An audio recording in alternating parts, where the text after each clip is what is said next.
Igreja, um grande privilégio podermos estarmos juntos nessa manhã e para mim é sempre um motivo de muita alegria. Eu agradeço em especial o convite mais uma vez do pastor Edilson, de maneira muito humilde que a gente se prepara e se coloca à disposição do Senhor para ser usado por Ele, e como o Dani citou na oração, é o Senhor que vai ministrar os nossos corações, e é esse o meu desejo e essa é a minha grande meta nessa manhã, que a gente possa juntos ouvir a voz de Deus por meio da sua palavra, nos colocarmos à disposição dele, estarmos atentos. Com certeza Deus tem uma palavra ao coração de cada um de nós nesta manhã, e que juntos a gente possa ouvi-lo, obedecê-lo e aplicar essa mensagem em nossa vida. Estamos no segundo domingo do ano, ainda uma fase inicial do ano, né? E é comum nessa transição de velho ano, novo ano, fazermos projeções, metas, análises, né? Olharmos para a nossa vida, de como foi o ano que passou, olharmos para o ano que se aproxima, e aí fazermos essas pontes do que deve ser mudado, do que é que precisamos ter a mais. Talvez você olhe para o contexto em que você viva, para as pessoas que estão ao seu redor, e as pessoas fazem seus planos, né? Talvez nós mesmos fazemos os nossos planos, trocar de carro, vamos melhorar de casa, talvez comprar alguma coisa nesse ano, mudar de emprego, ou arrumar um emprego, enfim, metas, sonhos, planos que você ou as pessoas que nos cercam desejam realizar. Mas a vida cristã, ela muda um pouquinho o tom, né? O servo de Deus, o filho de Deus, a pessoa que reconhece Jesus como Senhor e passa a segui-lo, ele tem também outros métodos, outras metas, outros objetivos.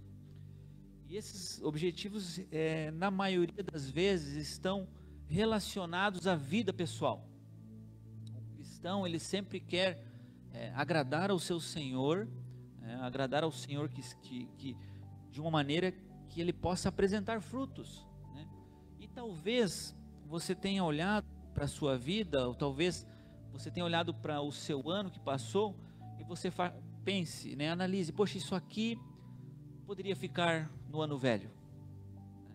Talvez você olhe para esse ano que se aproxima e analise assim, poxa, na minha vida pessoal, no meu caráter, no meu secreto, no meu relacionamento com Deus, no meu relacionamento com o próximo, isso ou aquilo poderiam ser incluídos. Metas, objetivos relacionados ao comportamento, aos hábitos, né, à vida como um todo. O cristão, ele tem essa tendência, até porque a palavra de Deus nos dá essa ênfase. Quando você olha o contexto da Bíblia, a Bíblia trata do relacionamento do homem com Deus e de Deus com o homem. É sempre relacionado ao comportamento, é sempre relacionado às atitudes, a uma transformação de coração, a uma separação entre velha e nova vida. Você olha, por exemplo, olhamos para a história de Jesus, por exemplo, você percebe que a ênfase de Jesus principal no seu ministério era ensinar os seus discípulos a segui-lo e a terem uma vida transformada. Esse era o cerne do ministério de Jesus e daqueles que o seguiram depois. E aí vem o grande detalhe: como eu e você estamos fazendo isso? Porque na maioria das vezes nós temos coisas, talvez podemos dizer hábitos, pecados da nossa vida, que nós queremos mudar, que já estamos convencidos pelo Espírito de Deus que devem ficar no ano velho, né? Hábitos bons que a gente sabe que precisa ter para o ano novo, e a gente parece que está querendo mudar isso meio que na força do braço, né? Meio que na vontade da gente mesmo somente. E aí que está um grande desafio. Porque na palavra de Deus, nós não vamos perceber esse tipo de orientação. A palavra de Deus e o próprio Deus nunca vai nos encaminhar para uma justiça própria, para uma busca de obras que agradem ao Senhor somente como meio de relacionamento. Por isso o tema da mensagem dessa manhã é graça que nos justifica. O elemento da graça é um elemento essencial na vida do cristão, como nós vamos ver na mensagem, e essencial para que você possa realizar na vida cristã e no relacionamento com Deus aquilo que é necessário para agradar o Senhor e para ter uma vida que permeie aqueles que estão à sua volta, revelando Jesus ao mundo. Muitas vezes nós queremos ter uma vida cristã e queremos que as pessoas olhem Jesus em nós por meio de obras que são externas, mas que muitas vezes não fluem de um coração realmente transformado e dependente da graça, porque a graça vai fazer por nós aquilo que a nossa força não pode fazer. Ela vai nos justificar e vai nos dar uma vida de acordo com a vontade de Deus, como nós nunca poderíamos fazer na nossa própria força. Essa mensagem, na verdade, ela é um outro olhar, uma sequência, eu diria, uma parte 2 da mensagem passada, que eu entreguei na igreja, na sede aqui em Santa Rosa, Graça que nos ensina, mas também que está no livro de Tito. Então, se você quiser me acompanhar, por gentileza, abra comigo a sua Bíblia, ou pode ser no aplicativo de celular, na Bíblia impressa, na carta de Paulo a Tito, que fica depois de Timóteo, antes de Hebreus, fácil de localizar. Eu vou fazer a leitura na versão NVI. Eu comprei uma Bíblia recentemente grande para poder ler à distância, Mateus, porque senão fica meio ruim, né, de perto. Então facilita bastante a leitura. Tito capítulo 3, nós vamos fazer a leitura do versículo 3 ao versículo 7, o nosso texto base da mensagem, onde nós vamos buscar aquilo que Deus tem para nos dizer de como agirmos na vida cristã e alcançarmos as metas para esse ano que se aproxima de acordo com a vontade dele. Tito, capítulo 3, versículo 3 a 8. Houve tempo em que nós também éramos insensatos e desobedientes. Vivíamos enganados e escravizados por toda espécie de paixões e prazeres. Vivíamos na maldade e na inveja, sendo detestáveis e odiando uns aos outros. Mas quando da parte de Deus, nosso Salvador, se manifestaram a bondade e o amor pelos homens, não por causa de atos de justiça por nós praticados, mas devido à sua misericórdia, Ele nos salvou, pelo lavar regenerador e renovador do Espírito Santo, que Ele derramou sobre nós generosamente, por meio de Jesus Cristo, nosso Salvador. Versículo 7. Ele o fez a fim de que, justificados por sua graça, nos tornemos seus herdeiros, tendo a esperança da vida eterna. Amém. Para que a gente consiga caminhar no texto, entender o que Deus está nos dizendo, o que Ele está querendo nos ensinar, aqui nós precisamos olhar para o contexto do texto. É muito importante quando você, meu querido irmão, mesmo sendo leigo no estudo da palavra de Deus, aprendamos desde cedo a estudar e a interpretar as escrituras de maneira correta. O pastor Edilson, perito nisso, e um dos meus mentores também, concorda comigo que a interpretação deve ser feita a partir do que o autor quis dizer ao seu público original. Chama-se de hermenêutica, palavra difícil, mas muito conhecida naqueles que estudam a palavra. Portanto, nós vamos ver algumas peculiaridades dessa carta rapidamente, e depois sim nós vamos entrar no texto que nós lemos. Se você voltar um pouquinho, você que me acompanhou na leitura, no capítulo 1, nós encontramos o autor da carta. Ele próprio se apresenta no capítulo 1, versículo 1, colocando a sua assinatura. Ele mesmo diz: Paulo, servo de Deus. Ele também dá alguns detalhes do seu ministério, para levar os eleitos de Deus à fé e ao conhecimento da verdade que conduz à piedade. Fé e conhecimento que se fundamentam na esperança da vida eterna, a qual o Deus que não mente prometeu antes dos tempos eternos. Então o próprio Paulo está dizendo: olha, eu sou o escritor da carta, o meu ministério é levar os eleitos ao conhecimento da fé e da verdade, para que levem essas pessoas ao conhecimento da salvação e posteriormente à vida eterna. O destinatário está no versículo 4 do versículo 1, a Tito, meu verdadeiro filho na fé comum. Então, o escritor da carta é o próprio Paulo escrevendo ao seu filho na fé, Tito.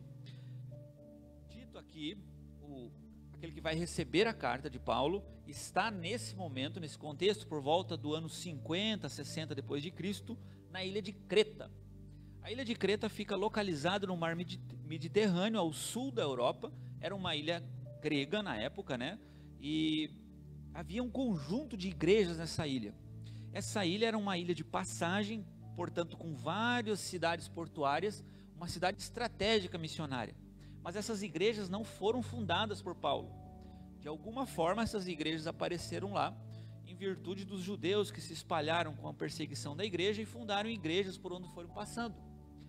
Só que essas igrejas de Creta tinham diversos problemas, diversas dificuldades, em virtude do caráter das pessoas que ali estavam.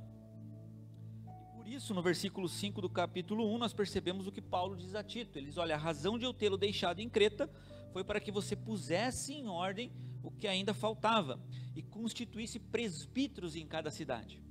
E a partir daí Paulo dá uma lista: olha, Tito, você deve escolher pessoas, líderes para essa igreja que sejam irrepreensíveis. E ele dá uma lista a partir do versículo 6 do capítulo 1 até o versículo 9, dizendo: olha, essas pessoas devem ser irrepreensíveis, não apegadas ao vinho, homens de uma só mulher, e por aí vai, hospitaleiros, ou seja, de um caráter que refletisse de verdade o seu relacionamento com Jesus.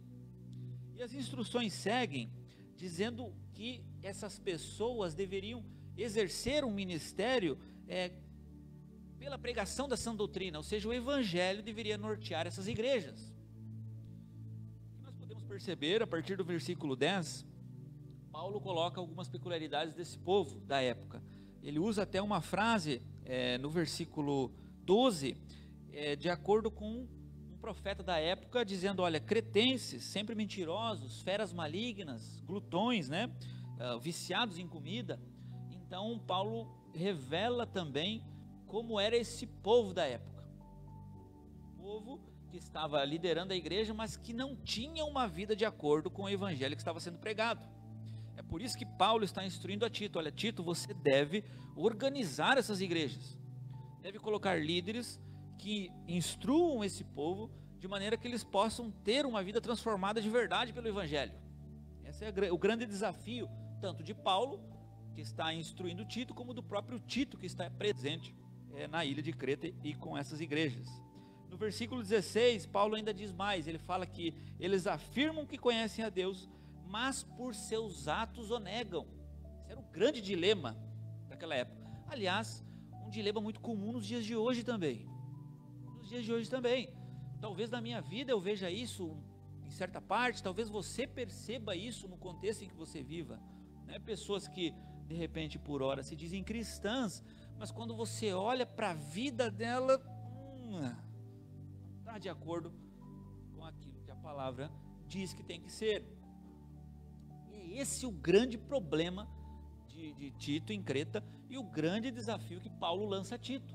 Diz: olha, você vai ter que ensinar a sã doutrina para eles, você vai ter que pregar o evangelho, vai ter que levar a palavra de Deus, para que esse evangelho, por meio da graça, instrua eles e transforme a vida deles de uma forma que essa vida cristã flua, que todos os outros vejam que realmente Jesus está presente no meio deles. E esse é o desafio de Paulo, que ele lança a Tito, também no início do capítulo 2, no versículo 1, ele diz: você pregue a sã doutrina, ensine as mulheres mais velhas a serem reverentes na sua maneira de viver. E ele segue dando instruções para homens, para jovens, para escravos, para crianças. Digo, todos devem ter uma vida piedosa. E no versículo 11 do capítulo 2, ainda no nosso contexto, ele diz: porque a graça de Deus se manifestou salvadora a todos os homens. No versículo 12, ela nos ensina a renunciar à impiedade e às paixões mundanas. Para que eu e você, nesta manhã, possamos entender o que está acontecendo aqui, agora sim, já entrando no cerne da mensagem, você precisa se colocar no lugar de Tito, aqui. Você precisa fazer comigo esse exercício rapidamente. Imagine se você, missionário, missionária, na ilha de Creta, ou em algum lugar aqui do Brasil, e de repente você está num lugar onde as pessoas vivem uma vida que não condiz com o evangelho, e o pastor Edilson te manda uma carta, dizendo: olha, missionário, missionária, você precisa organizar essas igrejas aí, você precisa pregar a palavra de uma maneira que o evangelho, por meio da graça, ensine eles a viverem uma vida de acordo com a palavra de Deus. Reparem comigo que o desafio não é para que você coloque leis, não faça isso, não faça assado. Não é isso que Paulo está dizendo a Tito e nem o que você iria fazer. O que Paulo está ensinando aqui e o que nós temos que pegar para nós nessa manhã, no cerne dessa mensagem, é que a graça de Deus é que vai exercer esse papel. É a graça de Deus. O favor imerecido, e graça aqui é muito amplo. Graça é aquilo que Deus disponibilizou para nós, não porque nós merecemos, ou porque nós compramos isso por obras, porque somos bonzinhos, bonitos, ou porque temos algum talento. Graça é aquilo que Deus fez por nós, muito antes de nós até mesmo existirmos, segundo o que nos diz a palavra. Graça é um favor dado a nós, que resolve o nosso passado, o nosso presente e o nosso futuro. É por isso que quando a gente chega no texto que nós lemos, no capítulo 13, no versículo 3, Paulo vai dizer assim, ele se coloca junto com Tito. Houve tempo em que nós... Então Paulo, o próprio escritor da carta, está se colocando, olha, eu e você, Tito, junto com os cretenses, nós, reparem comigo, voltando agora para o texto que nós lemos, éramos insensatos, éramos desobedientes, vivíamos enganados, escravizados por toda espécie de paixões e prazeres. Paulo se coloca no mesmo bolo, diz, olha, eu, você, Tito, esse povo de Creta, o resto das pessoas, houve um tempo em que nós vivíamos escravizados das paixões desse mundo, nós éramos insensatos, nós não queríamos saber de Deus. Isso é um passado que eu, você e o resto desse povo carregamos. E reparem comigo que no versículo 4, Paulo, através da sua palavra, nos dá a direção aqui, da graça, a direção da graça, o cerne da graça. Mas quando da parte de Deus e do nosso Salvador se manifestaram a bondade e o amor pelos homens. Aqui é muito interessante porque nós percebemos que Paulo não está dizendo, olha, não é pelas suas obras, não é por aquilo que você tem de bom, não é simplesmente por aquilo que você quer fazer, mas da parte de Deus se manifestou algo que é salvador e que vai solucionar, de acordo com a vontade de Deus, os seus problemas. Da parte de Deus, isso vem de Deus, é algo, é uma provisão do Senhor. Aqui a palavra se manifestaram, no grego, no original é epifania, ou epifânia, depende da pronúncia, que significa uma própria intervenção divina, uma aparição, uma manifestação de Deus, algo que vem do Senhor. E ele segue dizendo no versículo 5, não por causa de atos de justiça por nós praticados, mas devido à sua misericórdia.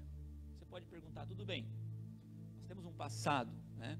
Eu, por exemplo, tenho um passado, tem muitas coisas que eu me arrependo, mas por que Deus me amou? Por que Deus ama você? Manifestou tamanha graça, um favor imerecido, algo que eu não mereço, bem pelo contrário, e Paulo está dizendo, olha, é por causa da misericórdia dele, e a misericórdia é algo que caminha de mãos dadas com a graça. A misericórdia de Deus é algo que Deus não nos dá aquilo que merecemos receber. Eu mereci o inferno, o castigo eterno, a separação de Deus, mas Ele não me dá isso. Por causa da graça dEle, Ele concede misericórdia. Ele diz, eu perdoo você pelo sangue de Jesus, que lava o seu pecado e te traz, te reconcilia comigo, cobre a culpa do seu pecado e dessa forma resolve o seu passado. Resolve o seu passado. Nós nessa manhã temos problemas com o nosso passado. Talvez você, assim como eu, olhe para trás e diga, poxa, eu poderia ter feito algumas coisas diferentes. Foi aquilo que eu disse na introdução da mensagem sobre o ano que se passa. Talvez algumas coisas eu não deveria ter feito. Eu me arrependo de algumas coisas. Esse passado, ele só pode ser resolvido por meio da graça que há na cruz de Jesus. Somente o sangue de Jesus pode cobrir esses pecados, é um favor imerecido. E Paulo nos dá detalhes ainda no versículo 5 de como isso funciona. de como é esse processo da graça. Ele nos diz pelo lavar regenerador e renovador do Espírito Santo. Lavar regenerador. A ideia de você ser lavado, né? É aquela ação de Deus em que Ele lava você por meio do Espírito, que é o ato renovador, ou seja, um novo nascimento. Agora você tem uma nova vida. É concedido a você uma purificação pelo Espírito Santo, que é concedido de graça, por graça de Deus. Esses atos acontecem num processo em que a gente entende como uma intervenção de Deus. A graça é isso. É Deus indo até você, intervindo na sua história, na minha história. É Deus se aproximando e dizendo: olha, eu ofereço a você o meu perdão. Eu ofereço a você a solução para a sua vida. Eu ofereço a você uma nova vida. Eu concedo a você uma lavagem que vai te tornar apto, uma nova vida que agora vai ser permeada pela graça. Reparem que o que está acontecendo aqui é que nós não vamos alcançar o favor de Deus por algo que fazemos. Nós alcançamos esse favor de Deus, repare bem nisso. Nós alcançamos o favor de Deus quando simplesmente nós aceitamos de graça a graça. É quando nós recebemos isso, quando simplesmente abrimos o coração e dizemos: Senhor, eu estou aqui, eu sou um pecador miserável, tem atos que me condenam, portanto eu me coloco à tua disposição, aceito, te agradeço, recebo a tua graça. Estamos dizendo no versículo 6 que ele derramou sobre nós generosamente, por meio de Jesus Cristo, nosso Salvador. Ou seja, essa graça ela é disponibilizada em Jesus.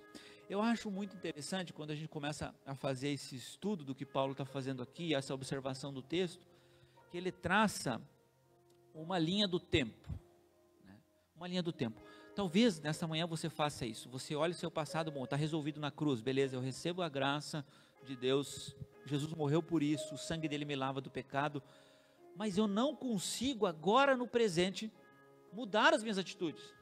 Esse ano que se aproxima tem coisas que ficaram, que não querem ficar no ano velho, mas que insistem a me escravizar. E aí, aqui está a linha do tempo.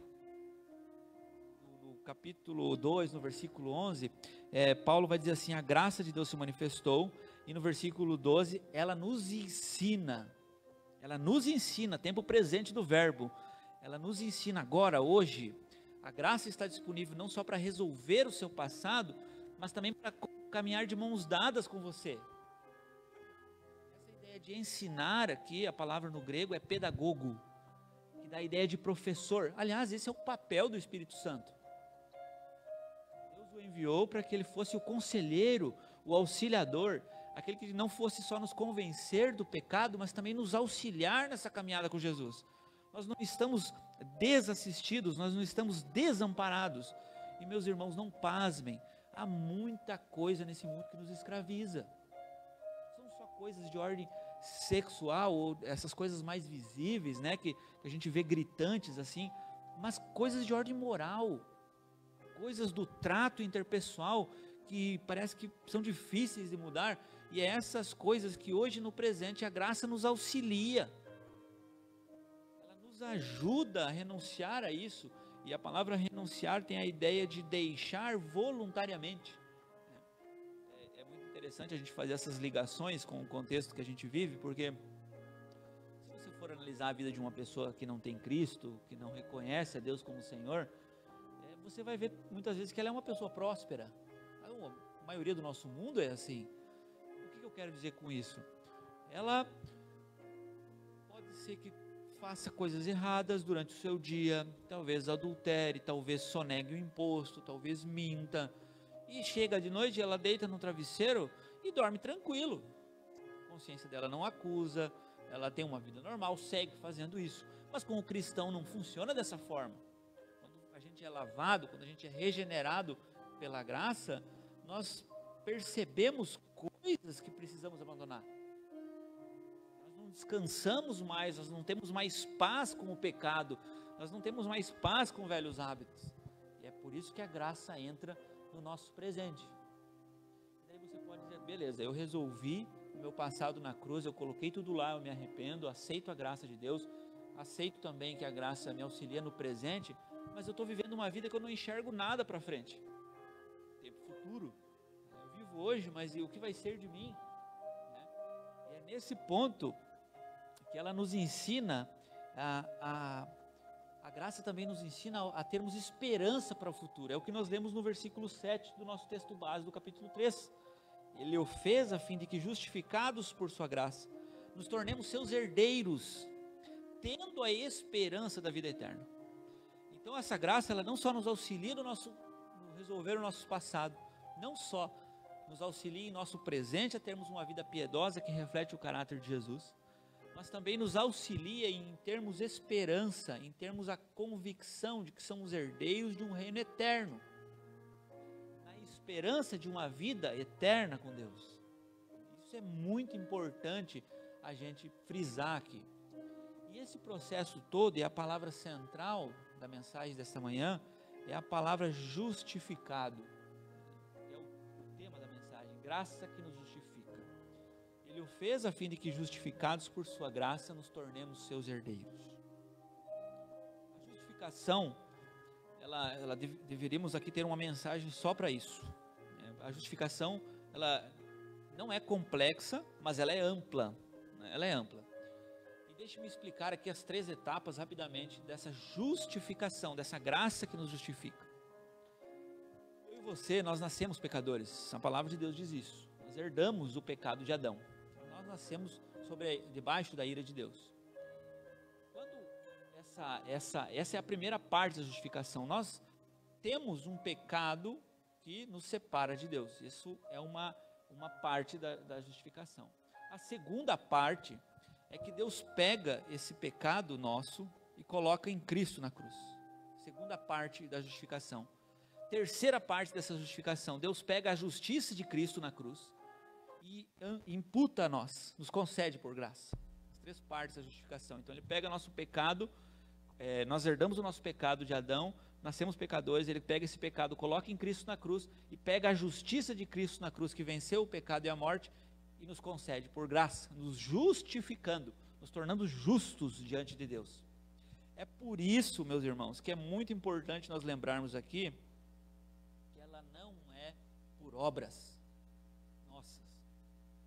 Não podemos comprar essa graça, nós não podemos produzir essa justificação por meio de atos que venhamos a praticar, sejam eles bons ou maus. Esse processo todo ele é feito por Deus. Essa graça ela vai nos justificar por meio da fé, por causa da obra de Jesus na cruz.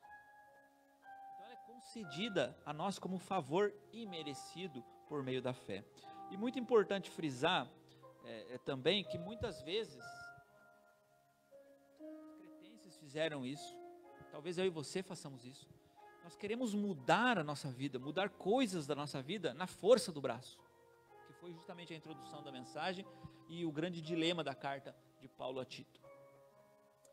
A nossa vida cristã, ela deve ser vivida, ela deve ser exercida, ela deve ser conduzida por meio da graça que é disponibilizada a nós por Deus. Nós devemos depender dessa graça, nós devemos abraçar essa graça. Nós devemos aceitar a justificação que ela nos concede. Nós devemos ouvi-la para aprendermos no presente a vivermos uma vida piedosa. Muitas vezes, nós queremos transparecer uma vida cristã. Nós queremos demonstrar que Jesus está na nossa vida por obras. Eu faço isso, eu faço assado, as pessoas veem que eu sou cristão e dessa forma eu me justifico diante de Deus. O grande erro aqui. Eu não posso me justificar, eu não posso me fazer justo diante de Deus. Isso quem fez foi Jesus por nós. É graça, é dado, peguemos isso, é nosso, foi dado a nós, foi pago na cruz.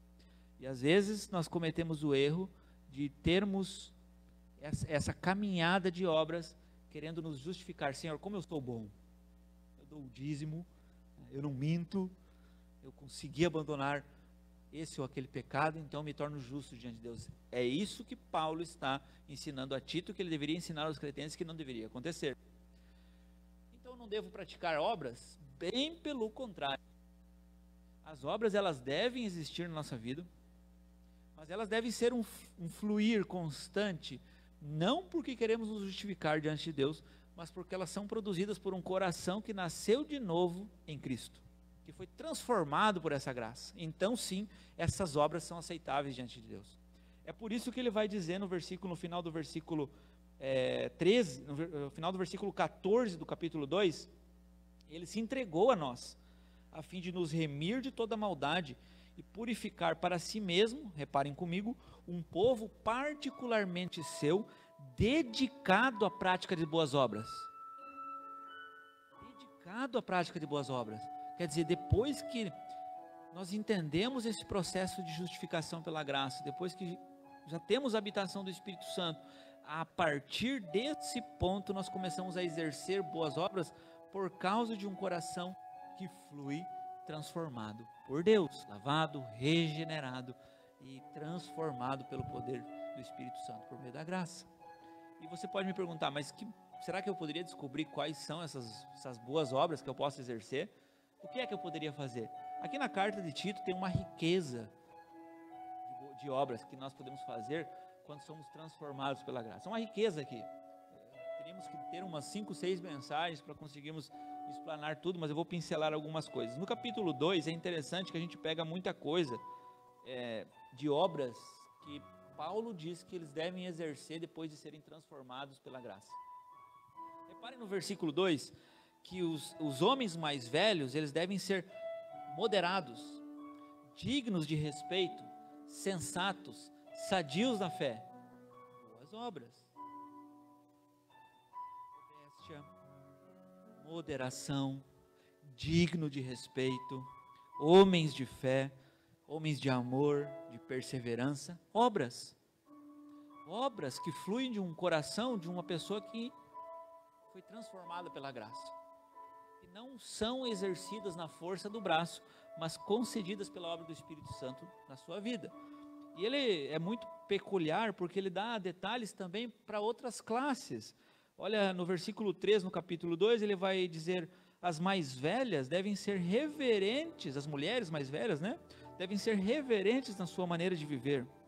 Aliás, reverência é uma coisa muito em falta nos dias de hoje, né? Basta que a gente ligue o YouTube aí, ou rede social, a gente percebe que há um descaso com a reverência. Aqui no sentido de reverência, na sua maneira de viver, é uma maneira, poderíamos dizer, uma maneira sensata, uma maneira cordial, uma maneira em todos os aspectos, na maneira de falar, na maneira de vestir, né? Ser reverente, estar abaixo de uma autoridade, aqui no contexto, no caso do Senhor, né? Se colocar abaixo disso, é ser reverente na sua maneira de viver, e não serem escravizadas a vinho, ou seja, o fato de manter-se sóbrio, aqui vinho no contexto geral de escravidão a todo e qualquer tipo de vício, poderíamos colocar aqui também, não ser escravizado a nada disso, seria uma obra também a ser mencionada. Ser capaz de ensinar o que é bom.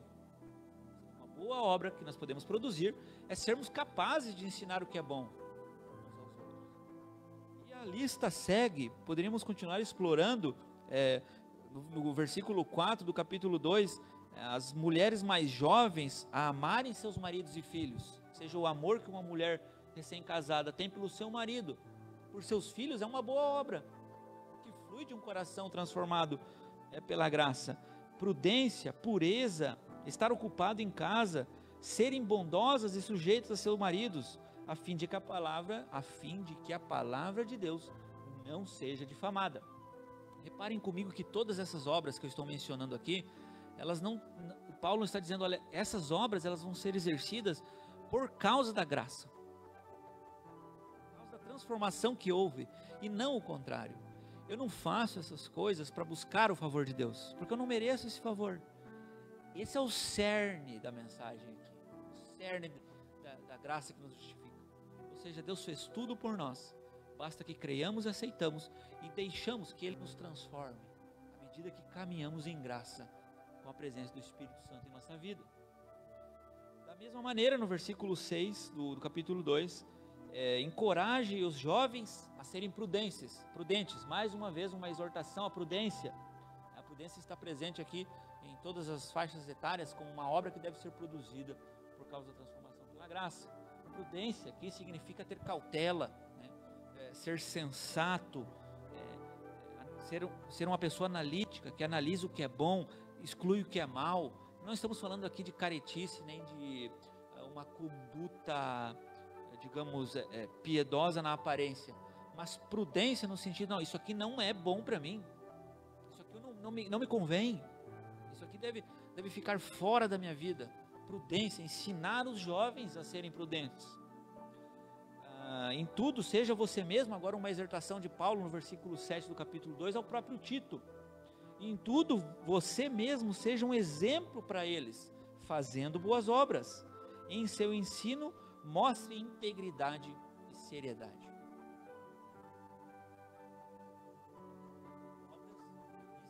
Boas obras que são praticadas a partir do coração transformado, que foi justificado pela graça que vem do Senhor.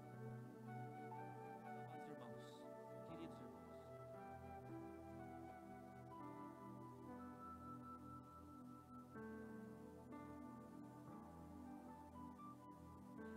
desesperadamente precisamos da graça de Deus. Você precisa fazer para alcançar esse favor de Deus.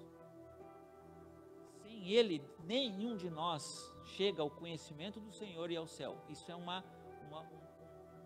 princípio da palavra de Deus. Se não for por Jesus, Ele mesmo disse em João 14,6: eu sou o único caminho, a verdade e a vida. Ninguém vai ao Pai senão por mim. Se essa graça que te apresenta Jesus, te coloca na pessoa de Jesus e que te leva a um relacionamento pessoal com Ele, sem isso não há outro caminho.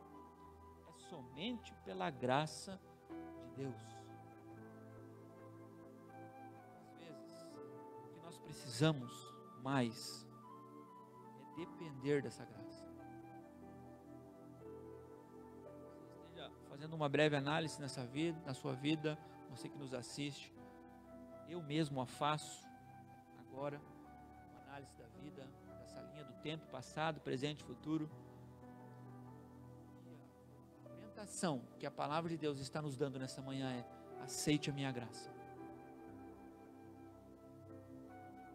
Leia a sua vida, deixa que ela encharque o seu ser, de maneira a te ensinar a renunciar a todo pecado, a resolver o seu passado na cruz e a nos dar esperança para uma vida eterna com Jesus, o seu reino eterno.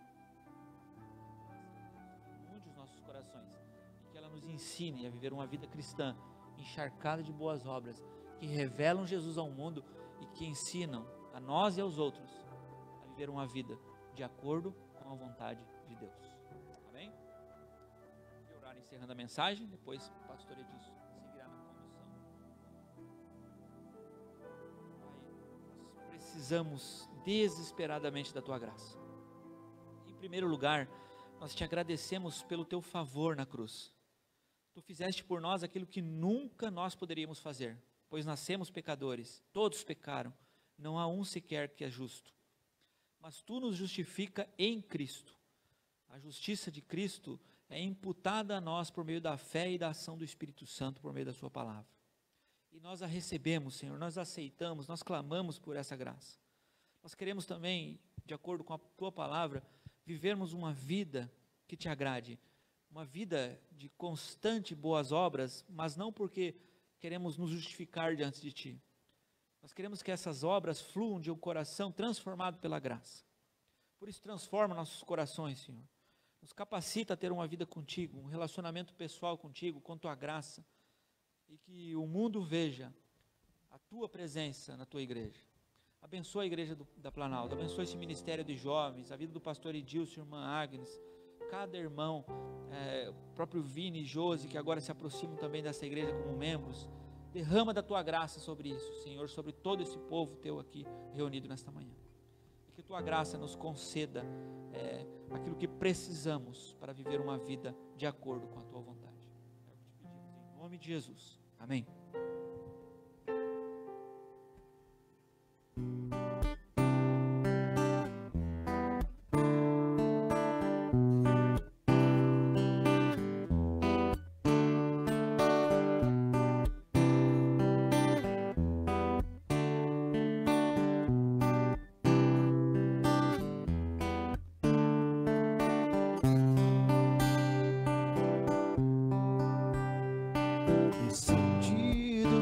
dos altos céus, presente eterno de Deus, poder sobrenatural, e falar de